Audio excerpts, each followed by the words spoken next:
കണ്ട കേരളീയ സമൂഹത്തെ വെളിച്ചത്തിലേക്ക് നയിച്ച മഹാനാണ് ശ്രീനാരായണ ഗുരു. ജാതിയുടെയും അന്ധവിശ്വാസത്തിന്റെയും പിടിയിലമർന്ന ഇവിടുത്തെ ജനങ്ങൾക്ക് വഴികാട്ടിയായിരുന്നു അദ്ദേഹം. ലോകത്തിന് അദ്ദേഹം പ്രധാനപ്പെട്ട പല തത്വശാസ്ത്രങ്ങളും നൽകി. ഒരു ജാതി, ഒരു മതം, ഒരു ദൈവം മനുഷ്യന്. മതം ഏതായാലും മനുഷ്യൻ നന്നായാൽ മതി. സംഘടിച്ച് ശക്തരാവുവിൻ, വിദ്യ കൊണ്ട് പ്രബുദ്ധരാവുവിൻ എന്നത് അവയിൽ ചിലത് മാത്രം. ശ്രീനാരായണ ഗുരുവിനെ ഒരു പ്രത്യേക സമുദായത്തിന്റെ നേതാവായി കാണുന്നവരുണ്ട്.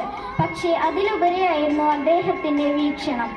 പടിപടിയായി വളർന്നു വരുന്ന കേരളത്തിലെ ജനാധിപത്യ പ്രസ്ഥാനത്തിന്റെ ഒന്നാം ഘട്ടത്തെയാണ് ഗുരുവും അദ്ദേഹം നയിച്ച പ്രസ്ഥാനവും പ്രതിനിധീകരിച്ചത്.